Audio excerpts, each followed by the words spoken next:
Hey Hunters, HaloZoo here, back with a sort of deep dive into what to expect from Cons/Dragons Guide to Tarkir. Uh, this is obviously using a lot of artwork from Wizards of the Coast and the Cons block sets, so there will be a lot of Magic cards shown as well, mostly for reference, so please don't sue me, Wizards. Anyway, let's give a basic overview. So there are two books, pretty much the exact same comment, just different characters making notes and comments about stuff. And I will talk a little bit more about the comments and such. For example, in Khan's Guide to Tarkir, you'll see the 5 Khans, Onofenza, Narset, Sidisi, Zergo, and Zarak making comments, whereas in Dragon's Guide to Tarkir, they will be replaced by their equivalent Dragon Lord, i.e. Dramoka, Ojatai, Silumgar, Kolagon, and Atarka, respectively. Also, there will be comments from either Sorin or Ugin. Sorin appears in Khan's Guide to Tarkir as a homage to his card showing up in that set, while Ugin gets to be in Dragons of Tarkir, Dragon's Guide to Tarkir, because he's alive in that timeline, though he didn't appear in the set, because Narset and Sarkhan got cards. But speaking of Sarkhan, he also gets comments in both books, though some of his comments will actually be different between the two books. So, as an example, he has comments about the Dragon Guard Fighter archetype, which we'll talk about later, but he'll actually talk about it in Khan's Guide as very rare warriors who used to fight the dragons and brought upon their downfall, but have since become all but forgotten, sort of lost to legend. Meanwhile, in Dragons of Tarkir, he'll comment on how ironic how the very individuals who once were masters of slaying dragons would end up being some of the most stalwart and useful guardians of the dragons, and sort of pointing out the irony of how the very things that made them able to slay dragons also made them able to fight alongside dragons as well. So that's some of what to expect with that and the differences between the books. Also, I might have different artwork for various classes and stuff to sort of show the two different timelines and the different versions. There's also going to be options for 9 different races. So there are 9 base races on offer with a total of 18 sub-race options, which are not strewn throughout the races. So it's not like, oh, each one has 2. It's like, no, some of them have 3, some have only 1 sub-race option. So not everyone has options, but I believe they actually all are sub-races, though. Yeah, they are all sub-races. It's just that some don't have variants in Tarkir, meaning that the sub-races don't show up, though they technically are sub-races. There's also going to be 15 new class archetypes. There's also a modified Dragon Sorcerer, which we will talk about later. We're going to talk about the races and all archetypes in this video. There's 10 new backgrounds, 2 per faction, rather than the 1 Ravnica brought us. And it is 2 different ones for each faction. They are shared across timelines, though I did associate one more with the, one timeline than the other. There's 44 new spells, including 11 cantrips. Kind of hard to read that because of the lightning, but oh well. 4 of which are actually going to also be in Planeswalker's Guide to Ravnica. However, the reason for that is I'd already made a spell that was perfect for what I wanted, so it should be understandable as to why they would appear in both books. Meanwhile, there's going to be some new artifacts / magic items. There's going to be new charms. There's going to be banners, rune marks, and commands are for the magic item types you can expect. Tons of new monsters, including types, 6 new dragon types. We'll talk about the 6th one later, but there are 6 types of dragon on Tarkir. There's also at least going to be 25 new legendary monsters to face from all time periods. This will include both variants of the Khans and Dragon Lords, as well as the Ancient Khans. I didn't list them there, but that's the 25 planned.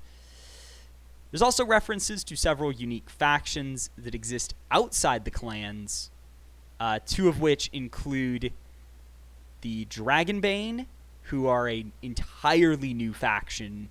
They're basically the resistance against the dragons. They primarily exist in Dragons of Tarkir and are major threats in that world, as they basically want to overthrow the Dragon Lords. And some even want to wipe out the dragons. Others are maybe like, just, let's not be oppressed by them.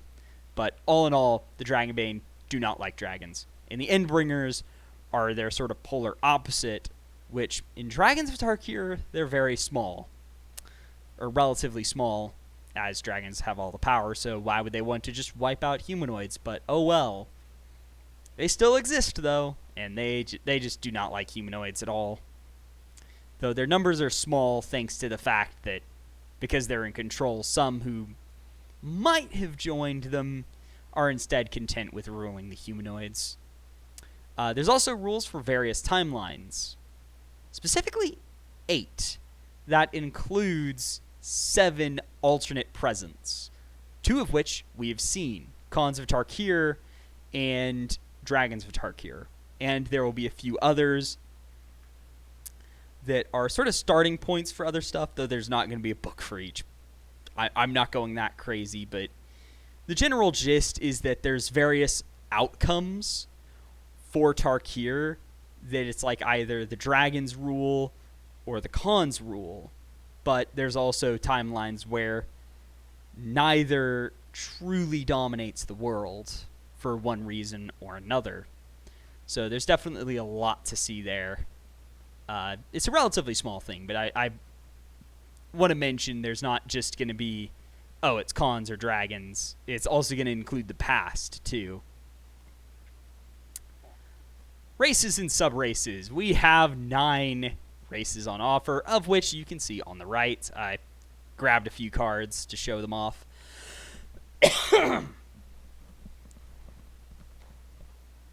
Excuse me. So we got the humans,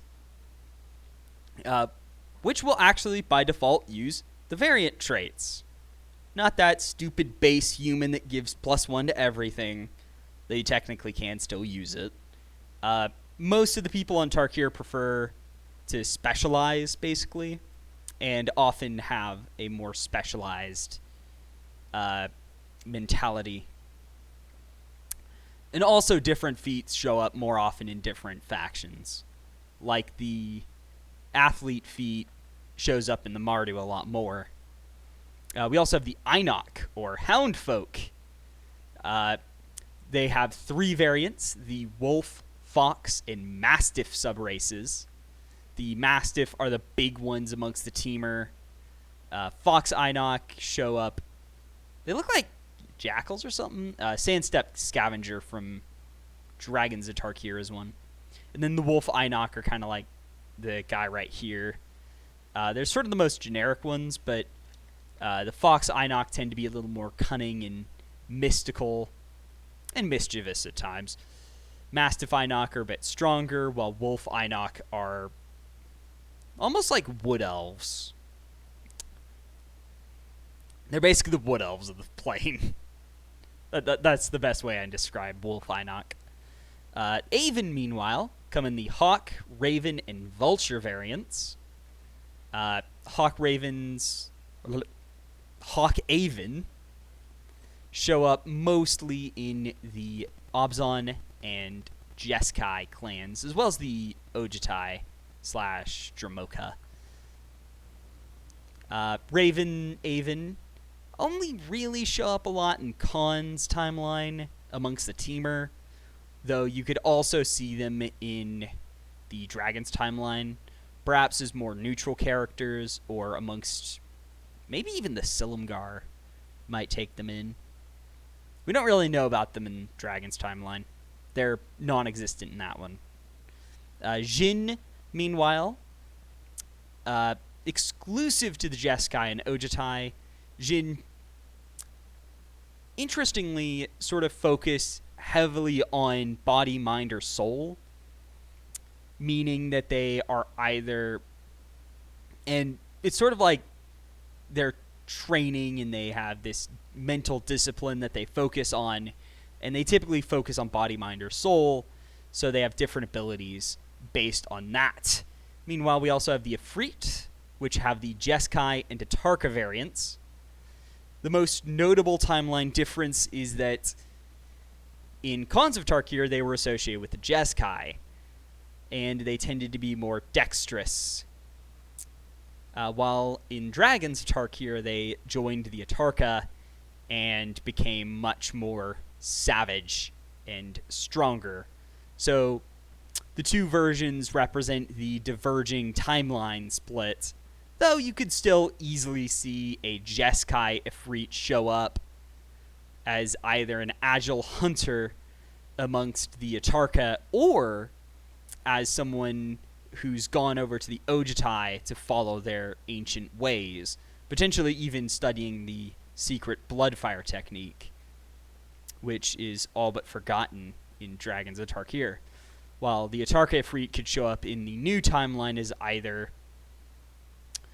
more savage Ifrits from the edges of the Teamer territories, or amongst the Jeskai as an Ifrit who is focused more on weapon training and uses strength more than dexterity.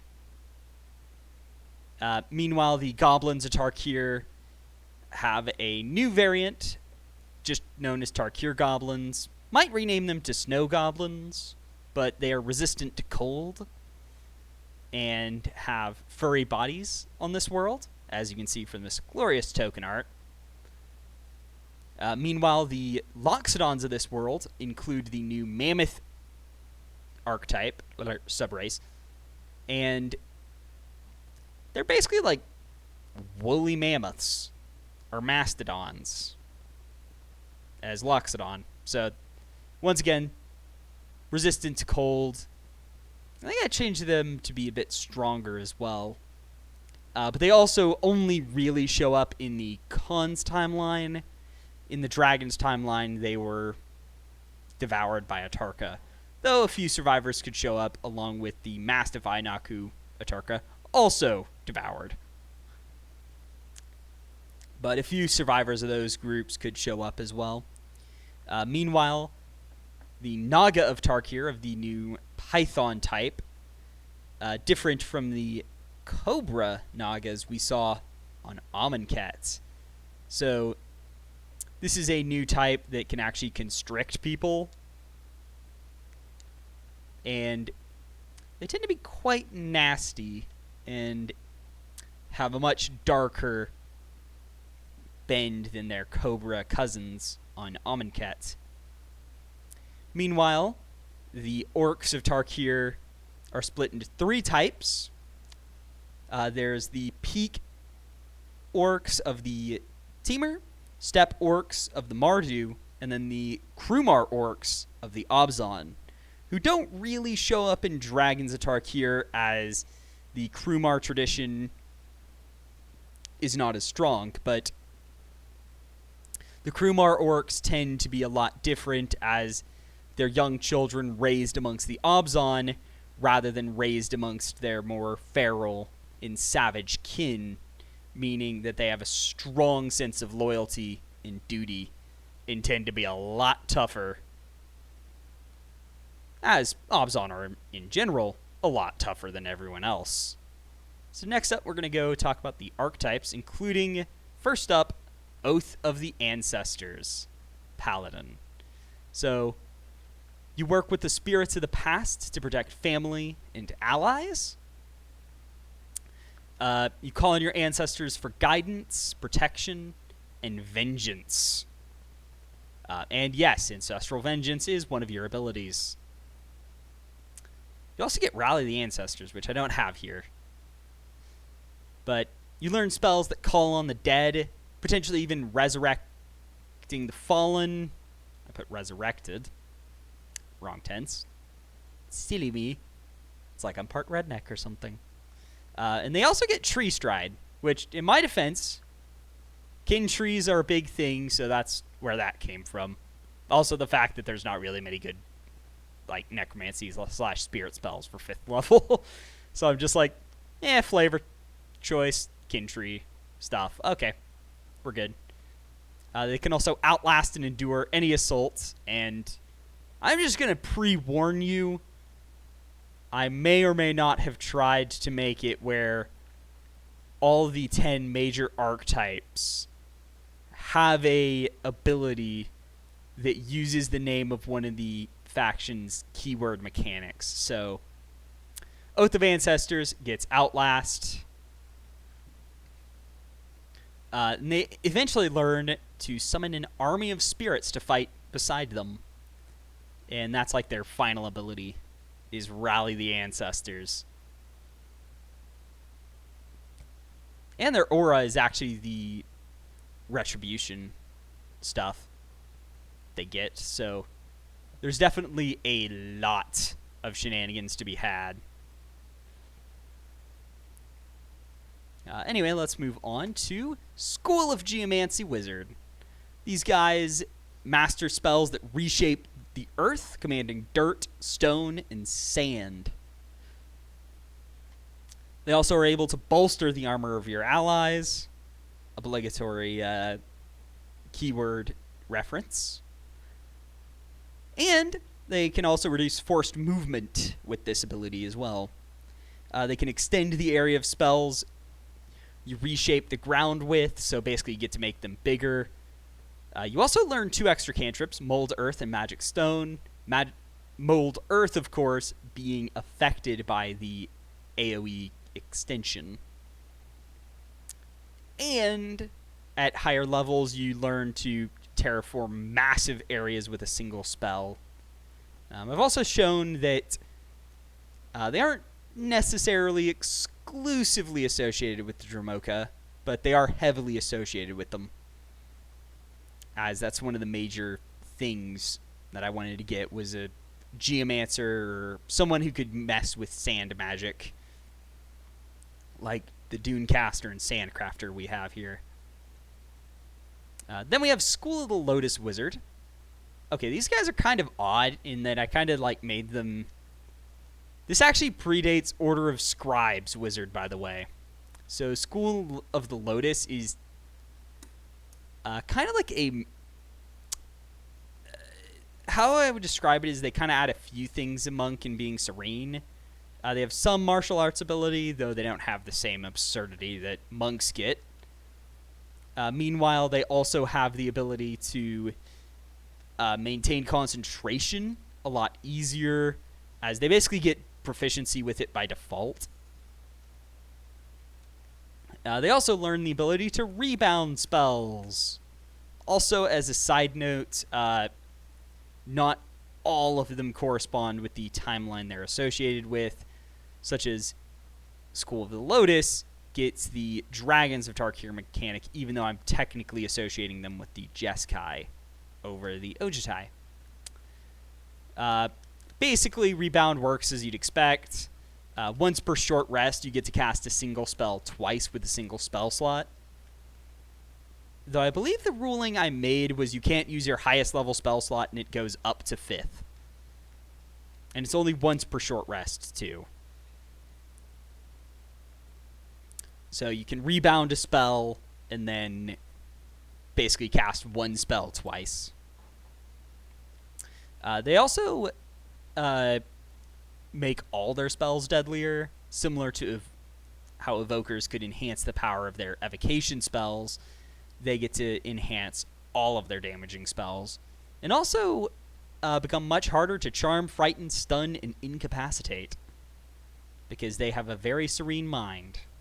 And they the final ability is just, oh yeah, you get to cast extra spells each day. Kind of ran out of ideas, but if I find something better, I might replace it, but as it basically is like, oh yeah, you get 2 extra spell slots per day, basically. And you can actually cast 1st through 5th level spells with them. Then we have Way of the Dragon Monk. So this is actually 6 mini archetypes in one, and it's the first of 2 that I've associated with a certain faction, even though it actually has variants for all 5 or 10 factions. However, it is worth noting that Way of the Dragon Monk is infinitely more common amongst the Ojutai than anywhere else. And in the Khan's timeline, only the Ojutai tradition is really popular. And it's essentially the most common one of them all, as the others have practically vanished in Khans of Tarkir. But in Dragons of Tarkir, a few people study combat techniques similar to Way of the Dragon. Though, in truth, only the Jeskai / Ojutai ones are actually monks. The others are just individuals who fight similar to monks, able to augment their unarmed attacks and attacks with simple weapons, and who specialize in fighting without wearing armor.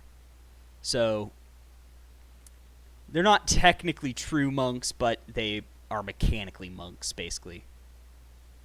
So there's 6 variants, 1 for each of the broods. They learn some minor magic associated with a certain type of dragon. Also, do note, there will be 10 versions of this for base 5e. And they eventually can resist their dragon's element and augment their attacks with that element. And they have an ability called Prowess, which lets them quickly strike with an unarmed attack whenever they cast spells, or when an ally casts a spell on them. And they eventually get the ability to fly, because why not? They're dragon monks. So, yeah. And the minor magic is basically magic associated with the school of their certain dragons, such as the Ojutai ones typically learn magic of cold. Next up, we got the Serpent Fang Rogue. These guys focus heavily on poisons and are able to make 3 various poisons as they develop their abilities. So your poisons include Venomous Poison, the first one, Acidic Poison, the second, and Necrotic Poison, the third. And you get to use these each rest. You make one, short or long rest, and you get a few uses of it that you can apply. They also get natural resistance to poison as well. Just put naturally, natural.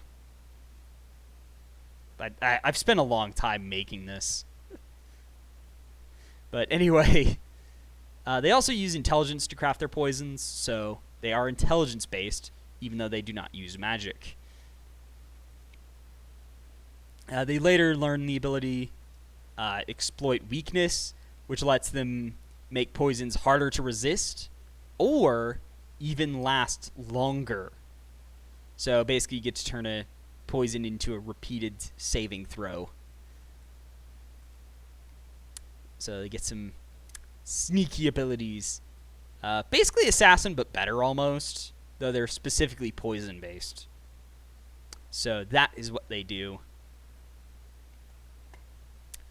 Then, naturally, the Silumgar one is the Fang Dragon Warlock patron, which is literally associated with the Silumgar, though you can also get it from Rakshasas, like that cat demon in the corner.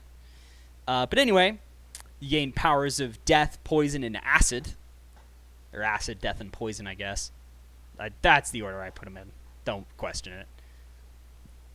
They delve into mystical lore, learning 2 extra cantrips, though one has to be acid-based. They also get pretty decent necromancy over time, so they get a few abilities based on that and actually make their undead even better. Their final ability, though, is just a massive cloud of acid and poison that just kills stuff. Didn't really show much off for it, but nah. It's a new patron based on the Fang Dragon. And no, this is associated with dragons, but is only associated with the Silumgar, because they're evil and dark and very natural to warlocks, while the other 4 don't really do that. It also means that a later archetype for Silumgar is actually the rarest one of those 6. Well, actually, no, second rarest. There's one rarer, but the other options don't have Warlock patrons, so it's just for Silumgar. Next up, we got the Stormbow Fighter of the Mardu. This is the only one that doesn't have a keyword ability thrown in, which means that the next one has 2, because I had to double up. But basically, Stormbow Fighters are master archers who call on storm, tempest, and hurricane to unleash havoc from afar. Now, as for the 3 things said there, storm, tempest, and hurricane, those are actually the 3 arrow abilities you learn as you progress. You get arrows of the storm, tempest, and hurricane, with the arrows of the storm being sort of like just minor enhancements to your arrows that you get to use often. Tempest arrows you only get once per short rest, but are typically quite useful AoE attacks, while arrows of the hurricane are extremely powerful but can only be used once per day. And that's also and you can be wise or smart, meaning that you can choose wisdom or intelligence for your spells, or arrows, or whatever you want to call them, your magic arrows. And you can choose cold, lightning, and thunder damage to augment your arrows. So each one actually comes with 3 different options whenever you use one. So you only get 1 hurricane arrow per day, but you can choose whether that's the cold, lightning, or thunder hurricane arrow. And you get to use the wind to extend your weapon's range. And similar to Arcane Archer, archery style is technically optional for you, but I probably wouldn't pick anything else. Except maybe the thrown weapon one, or you could also technically use the combat superiority one as well, but archery style is still really good because it actually helps you gain accuracy, which is nice. So then we have Path of the Reaver Barbarian. These guys raid with reckless abandon, eventually learning various ways to sacrifice their own health for empowered attacks. This includes Blood Dash, which lets them dive into combat quickly. And those... they also have, like, an ability, which I don't remember off the top of my head. It's like Raider's Heart, I think? Let me see.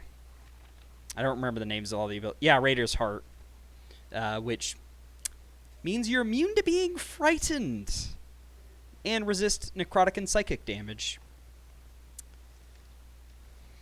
Basically, you fear nothing, and everything fears you. Well, you don't actually intimidate people that well, but oh well.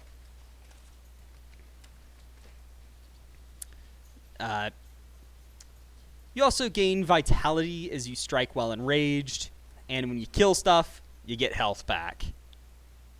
Quite naturally. And when you're at the brink of death at high levels, you get to hit with 6 attacks in a single turn. And you can recover, I believe you get temporary hit points was all I gave you. But still, you basically get a comeback strike that is just a torrent of attacks. So moving on to the teamer, we have Circle of Animists Druid. So these guys are shaman who specialize in summoning powerful elementals to fight alongside them. Though you do actually have stuff that summons animals and fae with your circle spells, but that's more of a formality for like, oh yeah, in general D&D they get these, but on Tarkir, animists are much more focused on elementals. You also learn some extra cantrips, including the new Whispers of the World, which I'll show off later a bit more. They also get Ferocious Summons, which basically you summon a creature and it immediately attacks. Yep, they are quite ferocious. And you also empower them in various ways. Kind of like Circle of the Shepherds, but they actually have circle spells instead of that one feature that Shepherd got.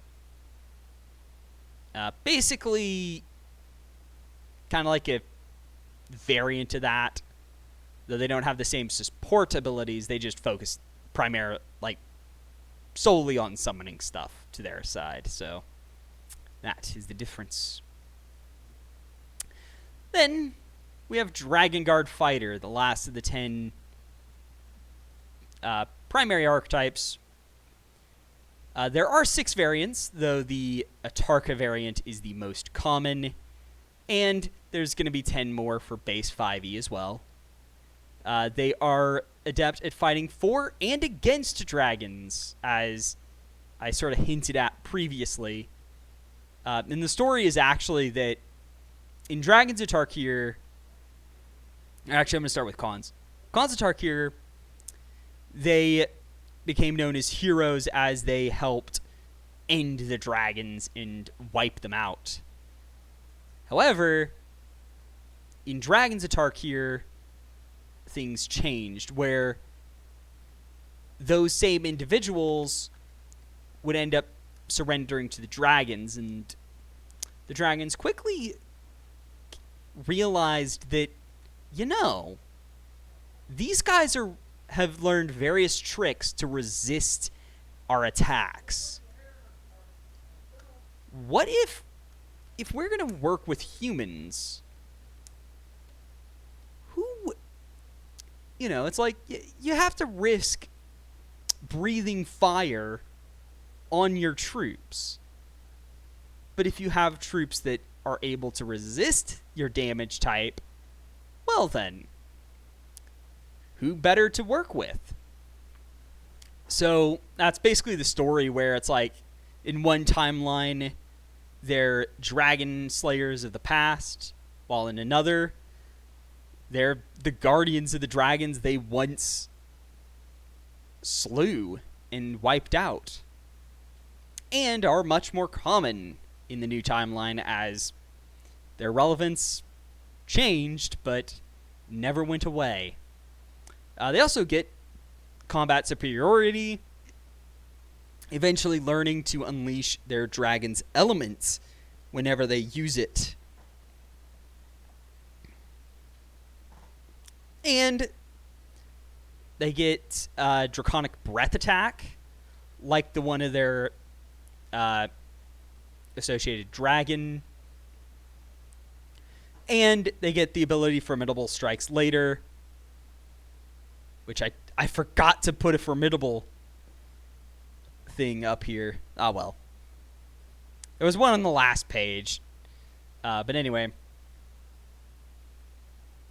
Which basically just says, oh yeah, all of your attacks do some extra damage. Similar to how Battlemasters had one where it's like, oh, you can use maneuvers at will, but using a d6 instead of like the main one you use. While with Dragon Guards, you just add elemental damage to your weapon attacks. Up next, we have the Cleric domains, of which there is 5, each based on a part/aspect of dragons, primarily exemplified by a certain brood, which they are associated with, and the clan associated with them as well. Also, each of them has the option of Divine Strike or Potent Cantrip, but each one comes with a default. As an example, the Scale, Wing, and Claw domains default to Divine Strike, while Eye and Fang default to Potent Cantrip. The Scale domain is based on Endurance and Unity. Eye domain, Knowledge and Cunning. Fang domain, Power and Ruthlessness. Wing domain, Speed and Agility, while the Claw domain is associated with Strength and Ferocity. And yes, I know only one of those cards is a Cleric, but seriously, you try finding Clerics anywhere but the Abzan or Sultai. Up next, and of course they all have different abilities, but I really didn't feel like looking even deeper. It was hard enough finding these pictures. Like I'm not wasting more time. Anyway, there's also the new Dragon Sorcerer types. There are 6 new variants, including the Dramoka, Ojutai, Silumgar, Kolagon, Atarka, and Ugin bloodlines. And yes, Ugin is the 6th variant for everything. And he's associated with Psychic and Fire damage. And as a result, all of the abilities associated with them do both damage types, even if they would normally only do one. Also, as an additional augment to Dragon Sorcerers, you now get Chromatic Orb and Dragon's Breath. Also, because 2 of the dragon types in this book actually use damage types not normally available to those spells, if you have that resistance from your features, then the spell can do that damage type. Like, if you're a Dramoka Sorcerer and have Chromatic Orb, then you can do radiant damage with it. You also have a special ability to ignore the material component cost of those spells. However, when cast this way, you have to choose your damage type. The damage type is always the one of your dragon type. So, once again, if you're a Sorcerer of Dramoka, then whenever you cast Chromatic Orb without the material component, it has to be radiant damage. You can't choose anything else. And then I put a bunch of random spells that kind of like, oh yeah, you're associated with dragons. Anyway, that is it for archetypes. So let's talk a bit about the spells. So I'm going to reveal all 44 spells. We have the cantrips, including Sandlash, which is a transmutation spell that deals with sand. And most of these are damage spells, by the way.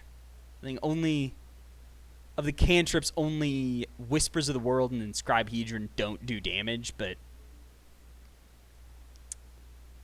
simply, there were some damage type holes that needed filling. So there's Sandlash, Sunray in Evocation, Searing Fist in Evocation, Ice Lance, also in Evocation, Siphon Vitality, a Necromancy. Oh, I just realized I put Dragon Scale Boon in the wrong place. That's not supposed to be here. That's where Smite the Monstrous goes. Oh well. I've done goofed.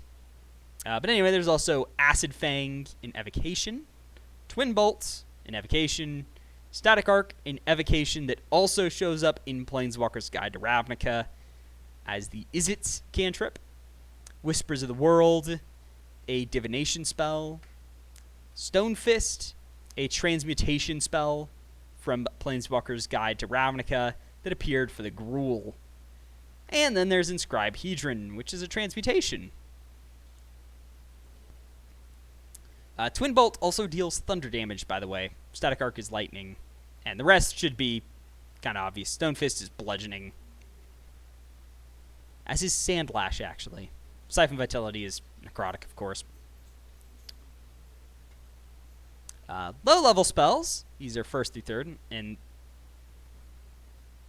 just pretend like Dragon Scale Boon is here and Smite the Monstrous is over there. Those are supposed to be reversed, but I done goofed. So the first one is Bind Spirits, a necromancy ritual spell of second level that also showed up with the Orzhov in Planeswalker's Guide to Ravnica. Perhaps the quintessential example of both of them had the same wanted to have this spell. So I was like, you know what, rather than try and like beat around the bush, I'm just going to give it to them both. There's also Armor of Scales, a third level conjuration. Deflecting Palm, third level Abjuration. Oh, I was going to grab that, wasn't I?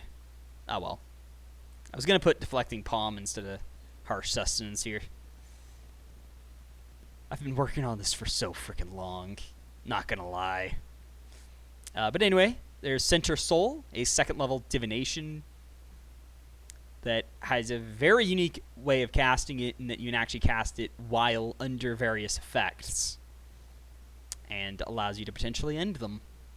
There's Acidic Spray, first level evocation that is kind of similar to Tasha's Caustic Brew, except not the same.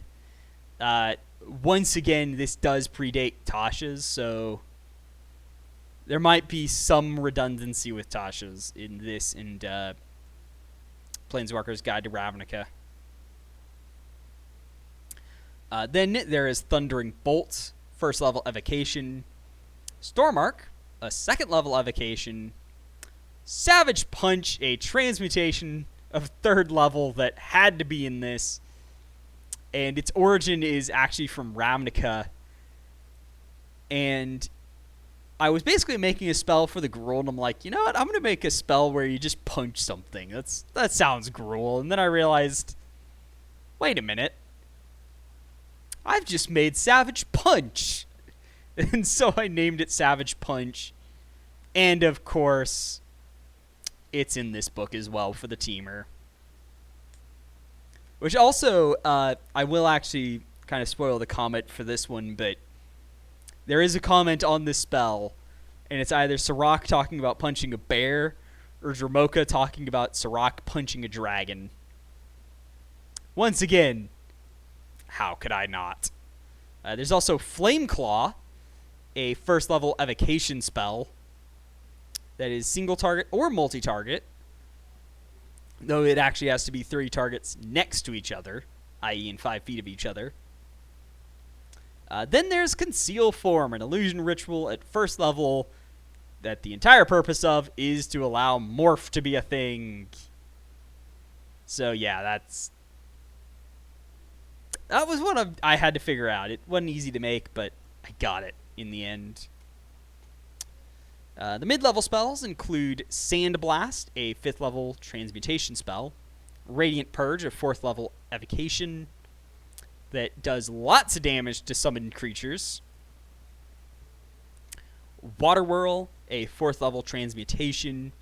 Void Squall, which makes stuff disappear. Grave Strength, a 4th level necromancy. I'm actually surprised I didn't make that a ritual.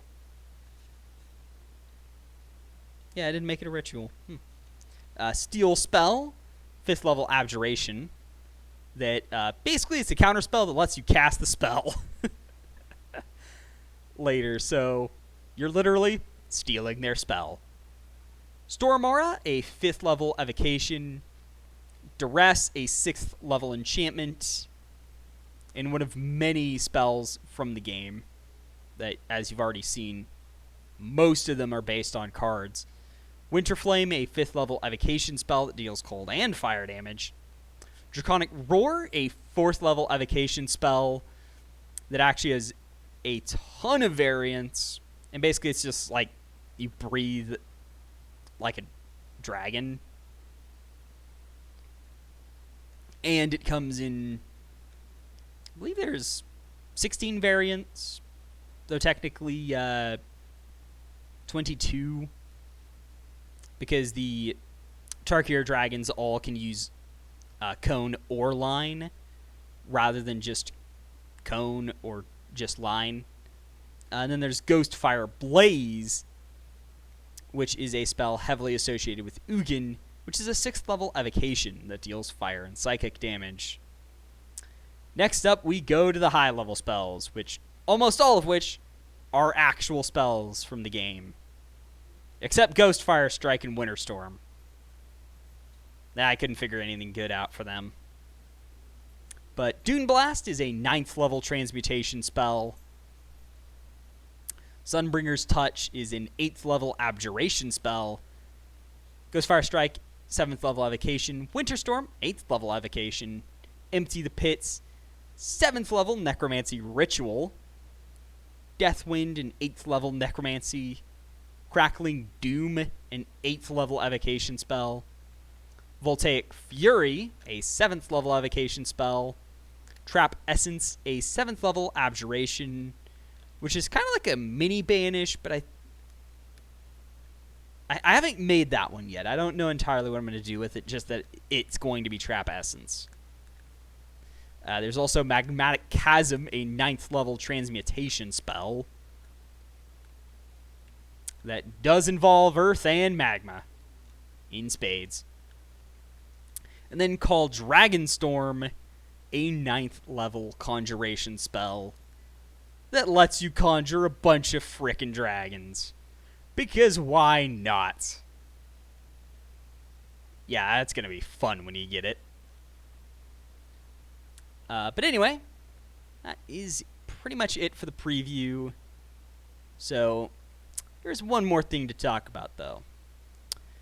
I will be hosting a playtest relatively shortly. Friday, April 23rd is One Shot Day on the Subda D&D Discord server.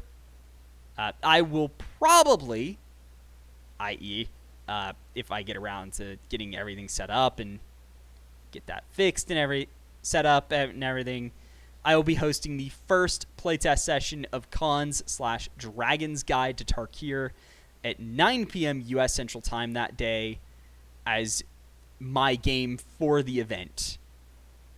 If you're interested in joining or would just like to join/host other games on the server, please click the Discord link down below and go to #roll, select all that apply. Other playtests will be announced and hosted there as well, so stay tuned as we will be doing a lot more. So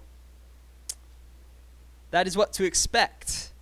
And Subda D&D Discord is basically like a server for D&D games that you can host them, you can join them.